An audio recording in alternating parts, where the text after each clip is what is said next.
बिस्मिल्लाहिर्रहमानिर्रहीम। बहुत शुक्रिया। सबसे पहले तो मैं अपने बड़े भाई और मेरे वकील हैं डॉक्टर बाबर अवान साहब, इन्होंने अपनी माराना बहसीत माहिर कानून इन्होंने जो आज दलाइल पेश किए वो अंग्रेज़ी में कहते हैं hitting the nail on the head.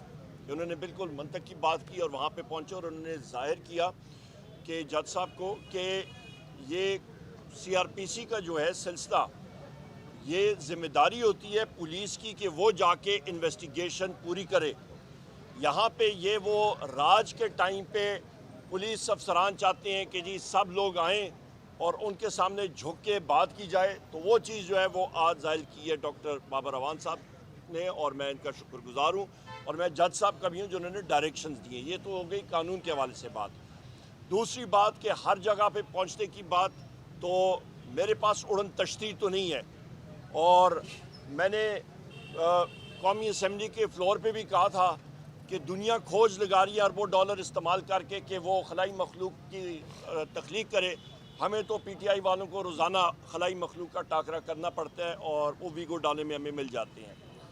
तीसरी अहम बात यह जनाब कि जहाँ तक आपने बात की है कि इस कानून के हवाले से मैं समझता हूँ ये काला कानून बनने जा रहा है।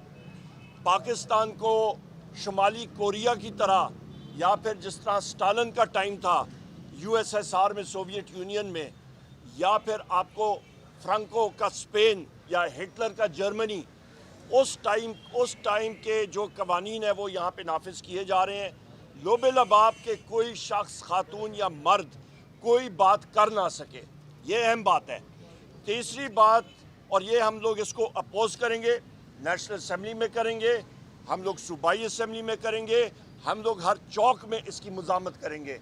ये हमारा आर्टिकल 7 के तहत हमारा फ्रीडम ऑफ एक्सप्रेशन यानी कि इज़हार राय की आज़ादी, ये हमें गारंटी है 73 के आइन के तहत, और उसका हम लोग दिफा करेंगे। आप उसके साथ फ्रीडम एक्सप्रेशन आ जाता है, उसके साथ साथ आप ये देखें कि डेफिनेशन ऑफ स्टेट जो है उस पे आप आ जाएं, तो डेफिनेशन ऑफ स्टेट बड़ा क्लियर है। मैंने आपको बताया फ्रीडम ऑफ एक्सप्रेशन वो एक दूसरा आर्टिकल है, आर्टिकल 19 है, और जहाँ तक डेफिनेशन ऑफ स्टेट है वो आर्टिकल 7 है कि रियासत होती क्या है। आपका जो स्टेट है या रियासत, उस पे आपका कौमी असम्बली है, आपकी सूबाई असम्बली है, आपकी फेडरल हुकूमत है, वफाकी हुकूमत है, आपकी सूबाई हुकूमतें हैं, आपकी तहसील म्यूनसिपल एडमिनिस्ट्रेशन है TMA, वो इदारे जो कि टैक्स या सेस नाफिज कर सकते हैं। आपने बात की कि दो इदारे आमने सामने, सिक्योरिटी इदारे वो स्टेट नहीं है, तो उनका आमने सामने होना आपके अदलिया के सामने वो जवाज़ ही नहीं बनता।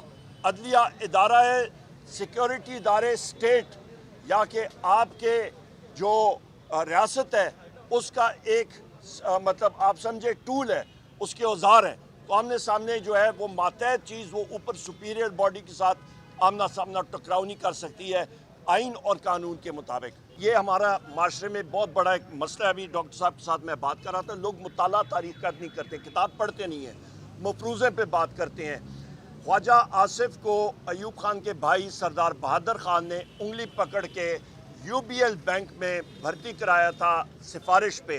वो इसलिए वो पढ़ने लिखने में कमज़ोर थे, मुताला उनका कमज़ोर है, लिहाजा उन्होंने तारीख पढ़ी नहीं है। मार्शल लॉ लगाया था, मार्शल लॉ प्रोक्लेमेशन आप पढ़ लें, वो लगाया था प्रेसिडेंट सिकंदर मिर्ज़ा साहब ने। बाकी जो चीज़ें हैं जहाँ पे उनके वालिद साहब ख्वाजा सफ्तर साहब का वो इस दुनिया में नहीं रहे, मेरे पास बहुत सारा मटीरियल है। वो जनरल ज़िया साहब के स्पीकर थे मजलिस शूरा के, पर इस दुनिया में रहे नहीं, उसके बारे में यहाँ पे इस फोरम पे बात नहीं करूँगा, कौमी असम्बली में ज़रूर बात करूँगा। बहुत शुक्रिया।